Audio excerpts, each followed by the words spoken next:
Violence is permitted on Facebook as long as it's against Russians. There was a bill in June of 2021, last year. In June of 2021, there was a bill that was passed by the House. It was supported by 17 Democrats and 7 Republicans. And as the article states, House panel approves plan to help break up tech giants. And it was actually passed in the House, in Congress.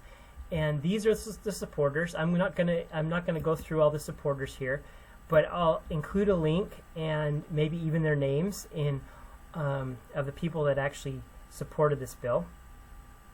And also, if you are a Democrat, also Elizabeth Warren, Senator Elizabeth Warren, she actually, in her bid for president in 2020, she actually wanted to break up Facebook. So, you get blocked on Facebook. You're really angry. You can't believe it. It may have some business effects like it's had on me before, and you don't know what to do. Instead of whining about it when you get back, channel your anger into positive change. Contact these senators. You can call them. Contact these congressmen or Senator Warren. You can call them and say, I really support this bill, especially if they are in your state, especially. Or if you're especially mad, send them a couple of dollars and say, look, I really support the idea of the House Ending Platform Monopolies Act that was written up in 2021. So currently, right now, censorship is really, really bad, and there's been so many people that have been censored, and there's no freedom of the media is owned by corporations. In fact, there's a BBC article I'll show you really quick. If you type up BBC, BBC oligarchy, United States is an oligarchy. There is a study that shows that the United States actually is an oligarchy. Study: U.S. is an oligarchy, not a democracy. I'll add this in the links below. And so basically, an oligarchy is where the top people, business people that are rich, they basically own the government.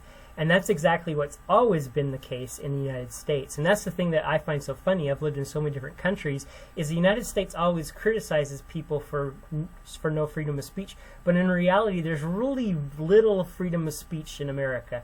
You can criticize the government, and the thing about it is that you can still criticize the government, but it's getting worse and worse, even that also.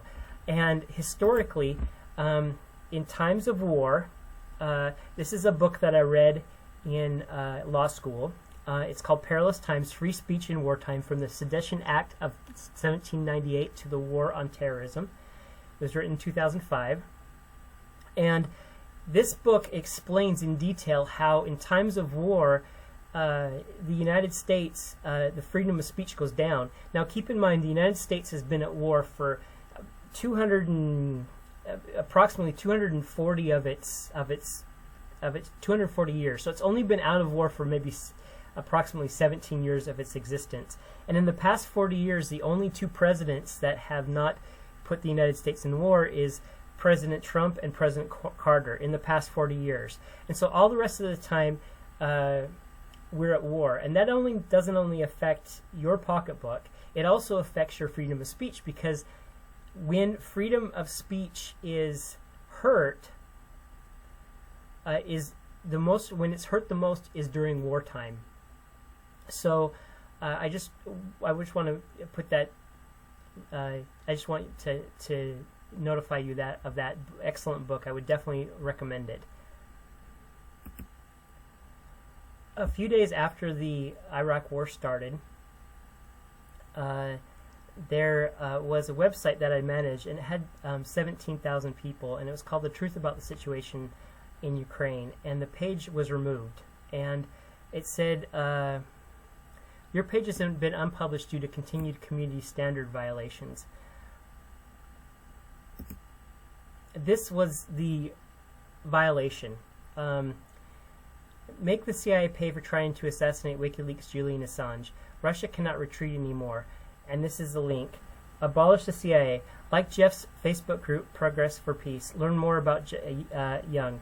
I am an American lawyer who supports the Black Lives Matter movement. The CIA created the crack epidemic in the 1990s. Google Gary Webb.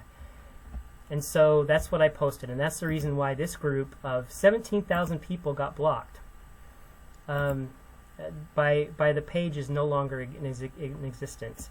It's no longer active. I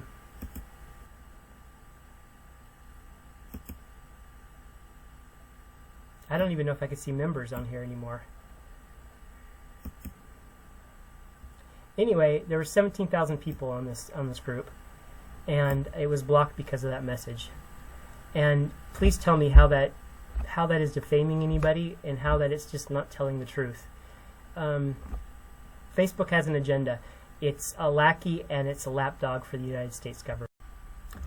Okay, so after the war of Ukraine started in February of 2022, in March there started to be a purge of all the social media groups, and those social media groups were targeted, and this is one of the groups that had 17,000 members. And what happened was I got this notice, and then I was blocked for 30 days because I posted this. And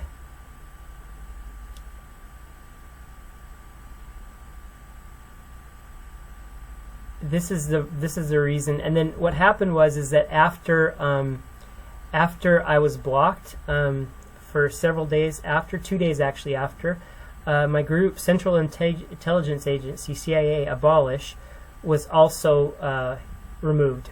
Your group has been disabled due to continued community standard violations. That was the reason it gave. And if you look at the actual posts, there were 16 posts approximately, with what was 16 members with just a few posts, and there was nothing controversial. There was nothing inflammatory here. The United States is working hand in hand as an oligarchy with the FBI and the NSA. I just want to share this with you, a little bit of this article.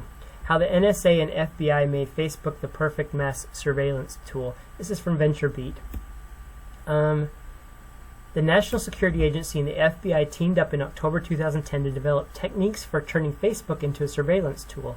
Documents released alongside security journalist Glenn Greenwald's new book, No Place to Hide, reveal the NSA and FBI partnership in which the two agencies developed techniques for exploiting Facebook's chats, capturing private photos, collecting IP addresses, and gathering private profile data. According to the slides below, the agency's goal for such collection was to capture a very rich source of information on targets, including personal details, pattern of life, connections to associates, and media. And Mark Zuckerberg, who thinks that you are a dumb F for posting your personal information on Facebook, is happy to give your information to the FBI and to the NSA, the National Security Agency. And this isn't the first time that this has happened with the NSA and the FBI. This is just one of many articles. So here is the actual documentation.